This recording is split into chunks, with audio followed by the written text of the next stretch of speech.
당신은 은퇴 후에도 행복할 수 있을까요? 노후 생활을 위한 최소한의 돈이 없어도 그래도 당신은 행복한 노후 생활을 할 수 있다고 생각하시나요? 30년간 공무원으로 일했던 72세 이정우 할아버지는 그 답을 찾아 나섰습니다. 은퇴한 지 7년, 이정우 할아버지의 아파트는 점점 더 좁아지는 것만 같았습니다. 아내가 떠난 후 텅 빈 집에서 그는 매일 TV와 창밖을 번갈아 보며 시간을 보냈죠. 통장 잔고는 점점 줄어들고 자녀들은 바쁘다며 한 달에 한 번 전화하기도 벅차했습니다. 그렇게 이정우 할아버지는 질문하기 시작했습니다. 이렇게 남은 인생을 어떻게 살아야 하는 걸까? 어느 날 아침 이정우 할아버지는 TV에서 우연히 한 다큐멘터리를 보게 됩니다. 은퇴 후에도 새로운 삶을 시작한 사람들이라는 프로그램이었죠.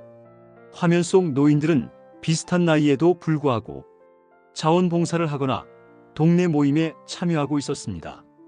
심지어 새로운 취미를 배우며 활기찬 삶을 살고 있었습니다. 이정우 할아버지는 그들을 보며 묘한 불편함을 느꼈습니다. 나도 할 수 있을까? 그는 생각했습니다. 그리고 그날 밤 오랜만에 일기장을 꺼내 적었습니다. 나는 지금 행복한가? 아니다. 그렇다면 무엇이 나를 행복하게 할까? 그는 자신의 삶을 돌아보았습니다. 돈이 부족하다고 생각했지만 정말 그게 문제일까요? 인간관계가 단절됐다고 느꼈지만 그건 자신의 선택이 아니었을까요? 건강을 핑계로 새로운 도전을 미뤄왔지만 실은 두려움 때문은 아니었을까요? 다음 날 아침 이정우 할아버지는 30년 만에 처음으로 자신의 일과를 바꾸기로 결심했습니다. 그는 아파트 단지 게시판에 붙은 노인 동아리 모집 포스터 앞에 서서 오랫동안 망설였습니다. 그리고 마침내 전화번호를 메모했습니다. 그 작은 행동이 그의 남은 인생을 완전히 바꿔놓게 될 줄은 그때는 알지 못했습니다. 이야기를 계속하기 전에 잠시 여러분께 질문을 드리고 싶습니다. 여러분이라면 이정우 할아버지의 상황에서 어떤 선택을 하셨을까요? 용기를 내어 새로운 사람들을 만나러 가셨을까요? 아니면 익숙한 일상을 지키셨을까요? 아마도 여러분 중에는 비슷한 상황에 처해 있거나 앞으로 그런 선택의 순간이 올 분들도 계실 겁니다. 지금 아래 댓글로 여러분의 생각을 나눠주세요. 여러분의 경험이나 조언이 다른 분들에게 큰 도움이 될 수 있습니다. 또한 이 이야기가 도움이 된다면 좋아요와 구독도 부탁드립니다. 이제 이정우 할아버지가 첫 모임에 나가며 겪게 되는 놀라운 변화의 순간으로 돌아가 보겠습니다. 전화 한 통으로 이정우 할아버지의 삶은 생각지도 못한 방향으로 흘러가기 시작했습니다. 그날 오후 그는 단지 내 주민센터로 향했고 그곳에서 황금기 행복 찾기 동아리를 만났습니다. 처음에는 어색하게 앉아 있었지만 동아리를 이끄는 박순자 선생님의 말 한마디가 그의 마음을 두드렸습니다. 행복은 3가지 기둥 위에 세워진답니다. 의미 있는 관계, 지속적인 성장, 그리고 건강한 몸과 마음이죠. 선생님은 최근 노년학 연구 결과를 바탕으로 설명했습니다. 하버드 대학교의 80년에 걸친 행복 연구에 따르면 노년기 행복의 가장 큰 예측 변수는 깊은 인간관계였습니다. 특히 정기적으로 만나는 사회적 모임이 있는 노인들은 인지 기능 저하 속도가 80%나 느렸다고 합니다.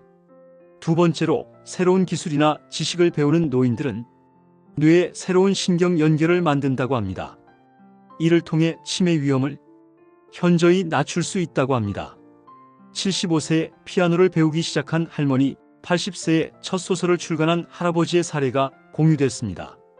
마지막으로 가벼운 운동만으로도 우울증 증상을 약물 치료만큼 효과적으로 줄일 수 있다는 연구 결과도 있었습니다. 일주일에 3번 30분씩 걷기만 해도 뇌에서 행복 호르몬이 분비된다고 합니다. 이정우 할아버지는 이 모든 이야기를 들으며 깨달았습니다. 행복의 조건은 생각보다 단순했습니다. 돈이 많아야 할 필요도 없었고 젊어야 할 필요도 없었습니다. 필요한 것은 의미 있는 관계를 만들고 계속 배우며 몸을 움직이는 것이었습니다. 모임이 끝난 후 박순자 선생님은 참가자들에게 행복 노트를 나눠주었습니다. 매일 감사한 일 3가지를 적고 1가지 새로운 도전을 기록하세요. 그리고 누군가에게 친절을 베푼 일도 함께해요. 이정우 할아버지는 처음으로 공동체에 속한 느낌을 받았습니다. 하지만 아직 의문이 남아 있었습니다. 이론은 이해했지만 실제로 자신의 삶에 적용할 수 있을까요? 첫 모임이 끝난 후 이정우 할아버지는 영호 할아버지와 함께 걷게 되었습니다. 영호 할아버지는 3년 전 아내를 잃고 깊은 우울증에 빠졌었다고 합니다. 이정우 할아버지와 상황이 너무나 비슷했죠. 내가 어떻게 이 상황을 극복했는지 알려드릴게요. 영호 할아버지가 이야기를 시작했습니다. 영호 할아버지는 2년 전 우연히 이 동아리에 참여하게 되었고 처음에는 이정우 할아버지처럼 회의적이었습니다. 그는 처음 8주 동안 박순자 선생님이 알려준 3가지 원칙을 꾸준히 실천했습니다. 첫째, 매일 아침 동네 공원에서 40분 걷기. 처음엔 10분도 힘들었지만 8주 후에는 1시간도 거뜬해졌습니다. 둘째, 스마트폰 사용법 배우기 수업에 등록해 손자들과 영상통화를 할 수 있게 되었습니다. 셋째, 동아리에서 만난 2사람과 일주일에 1번 차를 마시며 이야기하는 시간을 가졌습니다. 결과가 어땠냐고요? 영호 할아버지는 웃으며 말했습니다. 병원에서 측정한 우울증 지수가 8주 만에 68%나 감소했어요. 약도 줄일 수 있었죠. 하지만 더 중요한 건 아침에 일어나는 게 더 이상 고통스럽지 않다는 겁니다. 영호 할아버지는 지갑에서 사진 한 장을 꺼냈습니다. 작년에 손자와 함께 등산을 했을 때 찍은 사진이었습니다. 아내가 떠난 후 처음으로 진심으로 웃은 순간이었어요. 영호 할아버지는 이제 동아리에서 새로운 회원들을 돕는 멘토가 되었고 심지어 지역 노인복지관에서 주 1회 스마트폰 교실 보조 강사로 활동한다고 합니다. 한 달에 20만 원 정도 벌어요. 큰 돈은 아니지만 누군가에게 도움이 된다는 사실이 돈보다 더 값져요. 이정우 할아버지는 영호 할아버지 이야기를 들으며 가슴이 뛰었습니다. 3년 전까지 우울증으로 고생하던 사람이 이렇게 변할 수 있다니. 그런데 문득 의심이 들었습니다. 나도 정말 변할 수 있을까? 이 나이에 이미 너무 늦은 건 아닐까? 집에 돌아온 이정우 할아버지는 오늘 들은 모든 이야기를 곱씹었습니다. 영호 할아버지의 변화는 분명 인상적이었지만 자신도 그렇게 될 수 있을지는 의문이었습니다. 거실 탁자 위에는 박순자 선생님이 나눠준 행복 노트가 놓여 있었고 그 옆에는 다음 주 모임 안내문이 있었습니다. 그는 작은 다이어리를 꺼내 자신의 상황을 정리해봤습니다. 한쪽에는 행동하지 않을 때의 미래를, 다른 쪽에는 행동했을 때의 미래를 그려봤습니다. 행동하지 않는다면 아마도 앞으로의 삶은 지금과 크게 다르지 않을 것입니다. TV 앞에서 하루하루를 보내며 점점 더 고립되고 건강도 악화될 가능성이 높았습니다. 반면 행동한다면 새로운 친구들을 사귀고 뭔가 배우고 몸을 움직이는 생활을 시작할 수 있을 것입니다. 하지만 그 과정은 분명 불편하고 어색할 것이며 실패할 가능성도 있었습니다. 내가 이 나이에 새로운 사람들과 어울릴 수 있을까? 영호 할아버지처럼 변할 수 있을까? 이정우 할아버지는 큰 딜레마에 빠졌습니다. 한편으로는 변화를 원했지만 다른 한편으로는 익숙한 안전지대를 벗어나는 것이 두려웠습니다. 결국 그는 2가지 선택지 앞에 서 있었습니다. 첫째, 다음 주 모임에 다시 참석하고 영호 할아버지처럼 3가지 원칙을 8주 동안 실천해 보는 것입니다. 둘째, 지금까지 해왔던 대로 집에서 편안하게 지내면서 간간히 공원을 산책하는 정도로 만족하는 것입니다. 만약 여러분이 이정우 할아버지의 입장이라면 어떤 선택을 하시겠습니까? 편안한 현재를 유지하시겠습니까? 아니면 불편하더라도 새로운 도전을 시작하시겠습니까? 어쩌면 완전히 다른 제3의 선택지가 있을지도 모릅니다. 여러분의 생각이나 비슷한 경험이 있으시다면 댓글로 남겨주세요. 다른 시청자분들에게도 큰 도움이 될 것입니다. 특히 인생의 후반부에 새로운 시작을 경험하신 분들이 이야기가 있다면 더욱 귀중할 것 같습니다. 며칠간의 고민 끝에 이정우 할아버지는 모임에 다시 참석하기로 결심했습니다. 그는 자신에게 8주만 시간을 주기로 했습니다. 8주 후에도 변화가 없다면 그만두면 되지. 첫 주는 생각보다 더 어려웠습니다. 아침 산책을 시작했지만 오랫동안 운동을 하지 않았던 탓에 10분만 걸어도 무릎이 아팠습니다. 또한 모임에서 만난 사람들과 대화를 이어나가는 것도 쉽지 않았습니다. 무슨 이야기를 해야 할지 몰라 대부분 듣기만 했죠. 두 번째 주 이정우 할아버지는 첫 번째 좌절을 경험했습니다. 모임 멤버들과 함께하는 스마트폰 기초 수업에서 그는 앱 다운로드조차 제대로 하지 못했습니다. 나는 이미 너무 늙었나 보다라고 생각하며 자리를 떠나려 했습니다. 그때 박순자 선생님이 그에게 다가와 말했습니다. 새로운 것을 배울 때는 누구나 처음에는 서툴러요. 중요한 건 포기하지 않는 거예요. 선생님은 이정우 할아버지에게 마이크로 습관 개념을 소개했습니다. 큰 변화는 작은 행동의 축적에서 옵니다. 처음부터 완벽하게 할 필요는 없어요. 하루에 단 2분만이라도 스마트폰을 익히는 시간을 가져보세요. 이 조언을 따르기로 한 이정우 할아버지는 매일 저녁 식사 후 스마트폰 연습을 하기 시작했습니다. 처음에는 전원 켜고 끄기, 음량 조절하기 같은 기본기부터 시작했습니다. 놀랍게도 이 작은 습관은 점차 확장되어 일주일 후에는 하루 15분씩 연습하게 되었습니다. 한 달 후에는 카카오톡으로 멀리 사는 아들과 영상통화를 할 수 있게 되었습니다. 박순자 선생님은 그들에게 노년기 행복을 위한 더 깊은 내용을 알려주었습니다. 노년의 행복은 세 가지 차원에서 이해할 수 있어요. 첫째는 존재의 행복, 둘째는 관계의 행복, 셋째는 성장의 행복입니다. 존재의 행복은 지금 이 순간을 온전히 경험하는 것에서 오는 행복입니다. 선생님은 간단한 마음챙김 명상법을 가르쳐 주었습니다. 하루에 5분 그냥 앉아서 호흡에 집중하세요. 생각이 떠올라도 판단하지 말고 다시 호흡으로 돌아오세요. 연구에 따르면 이 간단한 명상만으로도 노인들의 불안과 스트레스가 23% 감소했다고 합니다. 관계의 행복은 의미 있는 인간관계에서 오는 만족감입니다.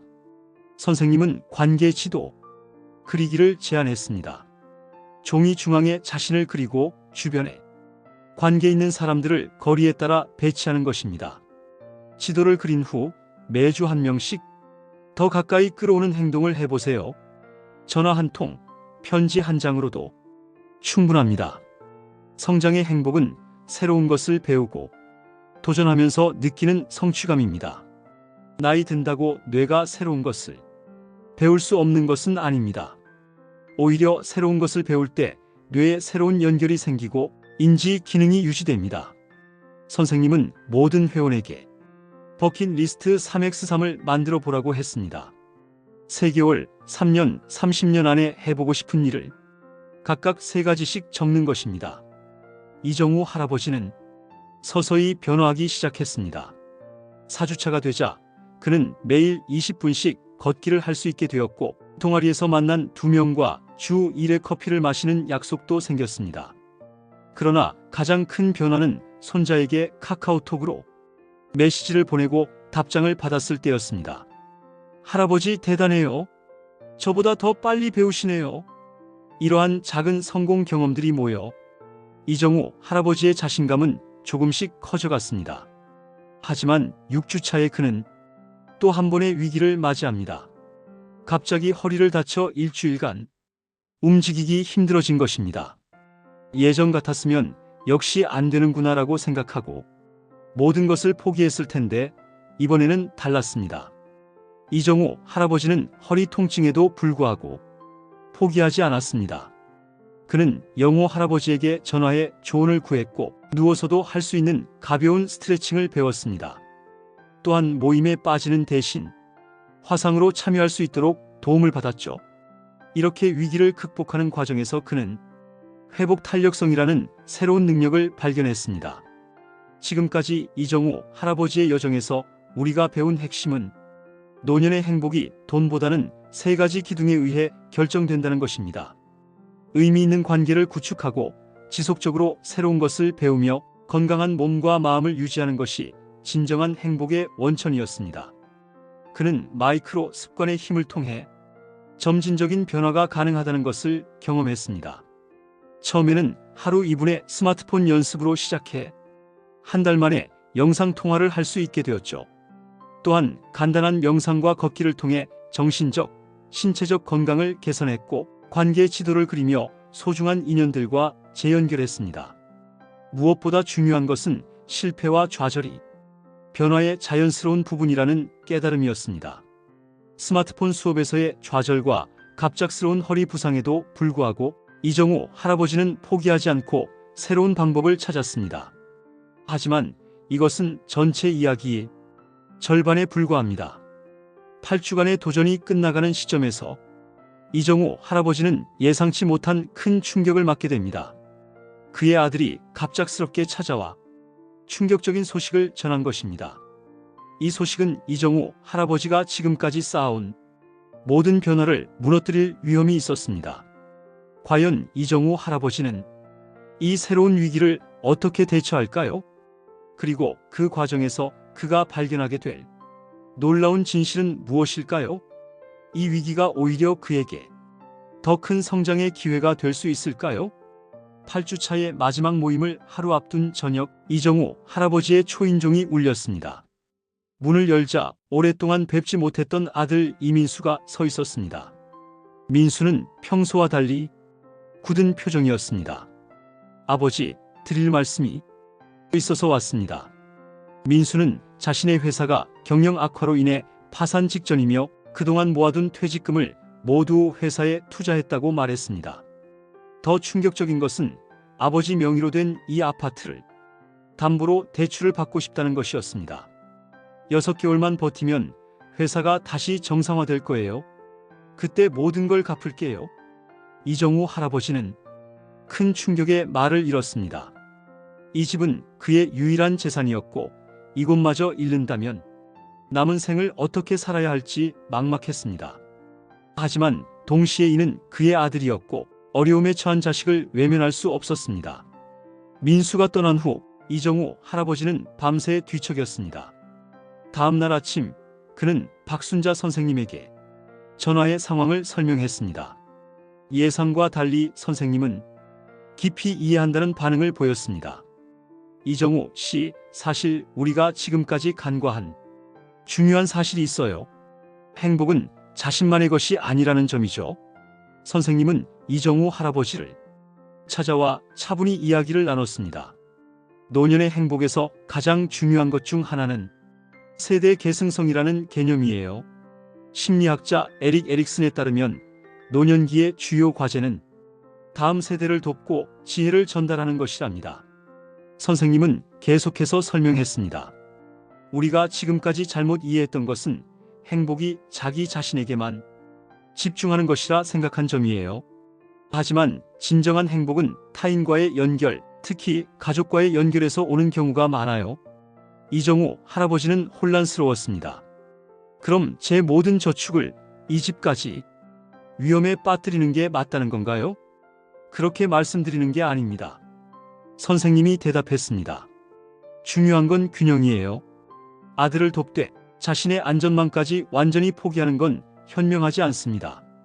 그날 저녁 영호 할아버지가 이정우의 집을 방문했습니다. 그는 놀라운 이야기를 들려주었습니다. 5년 전 제 딸이 비슷한 상황에 처했습니다. 저는 모든 걸 다 주려고 했죠. 하지만 돌이켜보니 그건 딸에게도 도움이 되지 않았어요. 오히려 저와 딸 모두 더 큰 어려움에 빠졌습니다. 영호 할아버지는 자신의 금융 상담사를 소개해 주었고 이정우 할아버지는 다음날 상담을 받았습니다. 상담사는 집을 담보로 대출받는 대신 집의 일부만 보증으로 제공하고 적정한 한도 내에서만 아들을 돕는 방안을 제안했습니다. 자신의 노후를 완전히 희생하는 것은 결국 자녀에게도 부담이 됩니다. 균형 잡힌 도움이 장기적으로 모두에게 이롭습니다. 이정우 할아버지는 며칠 동안 깊이 고민했습니다. 그는 자신이 평생 일해서 모은 집을 걸고 아들을 무조건 돕는 것이 진정한 사랑인지 아니면 자신과 아들 모두를 위해 현명한 선택을 하는 것이 더 나은지 갈등했습니다. 그 과정에서 그는 놀라운 사실을 깨달았습니다. 8주 전에 자신이었다면 아마도 홀로 이 결정을 내려야 했을 것입니다.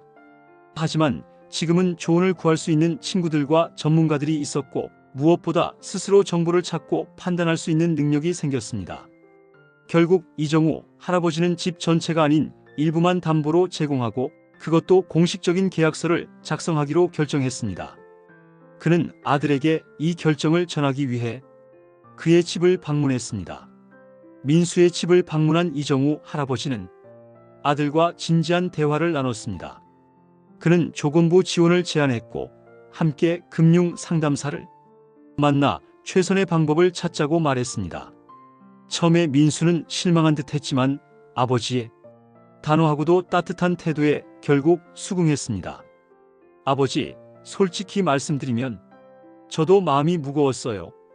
아버지의 전 재산을 위험에 빠뜨리는 게 내심 괴로웠거든요. 그날 저녁 돌아오는 길에 이정우 할아버지는 공원 벤치에 앉아 지난 2개월을 되돌아봤습니다. 8주 전 그는 TV만 보며 하루하루를 의미 없이 보내던 외로운 노인이었습니다. 하지만 지금의 그는 자신의 건강을 챙기고 새로운 관계를 맺으며 끊임없이 배우는 사람이 되어 있었습니다. 가장 큰 변화는 자신을 바라보는 시선이었습니다. 전에는 이제 늙었으니 무엇을 더 할 수 있겠어? 라고 생각했지만 이제는 아직도 배울 것이, 만날 사람이, 경험할 것이 많다고 느꼈습니다. 다음 날 동아리 8주차 모임의 마지막 날이었습니다. 박순자 선생님은 모든 회원들에게 자신의 변화를 나누어 달라고 부탁했습니다. 차례가 되자 이정우 할아버지는 떨리는 목소리로 이야기를 시작했습니다. 8주 전 저는 세상에 홀로 남겨진 것 같았습니다. 돈도 많지 않고 친구도 없고 할 일도 없었죠. 하지만 지금은 비록 제 통장 잔고는 크게 달라지지 않았지만 제 삶의 잔고는 풍요로워졌습니다. 그는 새로 사귄 친구들, 배운 기술들, 그리고 무엇보다 자신이 발견한 내면의 강인함에 대해 이야기했습니다. 그리고 마지막에 그는 최근의 아들과의 경험을 공유했습니다. 제가 깨달은 가장 중요한 것은 행복이란 환경이 아니라 선택이라는 점입니다. 저는 여전히 돈이 많지 않습니다. 하지만 이제는 알게 되었습니다. 진정한 부는 관계에 있고 배움에 있고 자신의 가치를 알아가는 과정에 있다는 것을. 이야기를 마치자 방 안에는 잠시 침묵이 흘렀습니다. 그리고 천천히 모두가 박수를 치기 시작했습니다. 영호 할아버지는 이정우의 어깨를 꼭 껴안았고 다른 회원들도 진심 어린 축하와 격려의 말을 건넸습니다. 그날 저녁 이정우 할아버지는 처음으로 모임 멤버들을 자신의 집으로 초대했습니다. 작은 아파트는 오랜만에 웃음소리로 가득 찼습니다. 함께 준비한 간단한 음식을 나누며 그들은 각자의 인생 이야기를 나눴습니다. 밤이 깊어 모두가 돌아간 후 이정우 할아버지는 베란다에 서서 밤하늘을 바라보았습니다. 별들이 유난히 밝게 빛나는 것 같았습니다. 그는 문득 아내에게 말을 건넸습니다. 여보, 내가 변했지?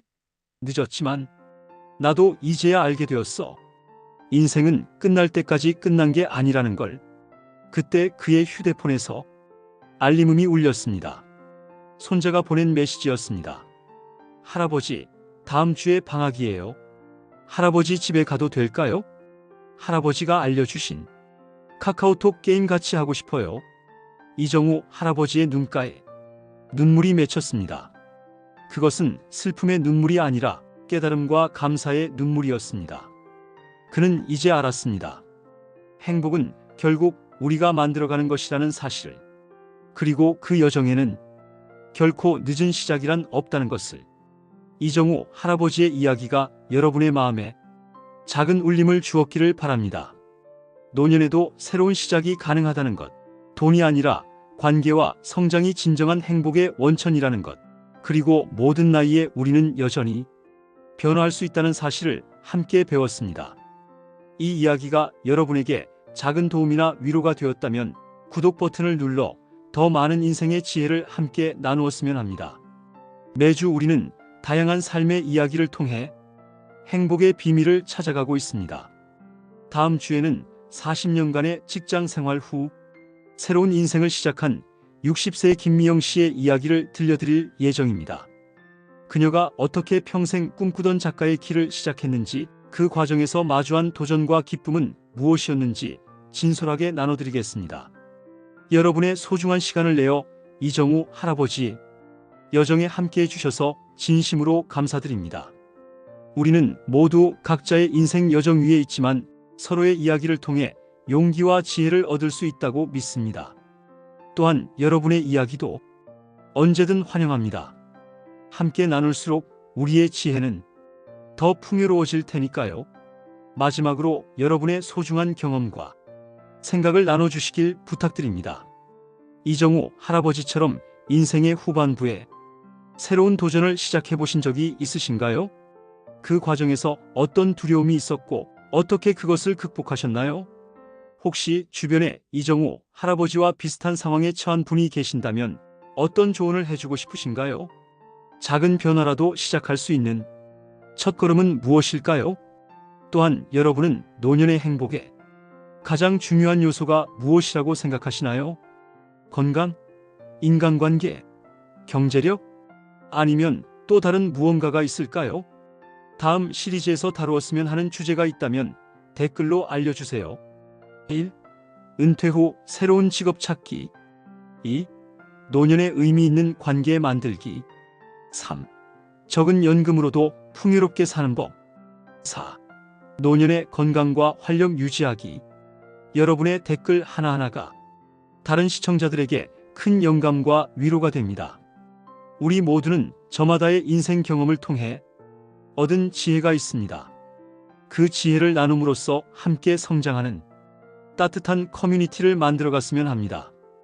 여러분의 이야기가 누군가에게는 새로운 시작의 용기가 될 수 있으니까요. 다음 이야기에서 다시 만나 뵙겠습니다. 그때까지 여러분의 하루하루가 작지만 의미 있는 변화로 가득하기를 바랍니다. 감사합니다.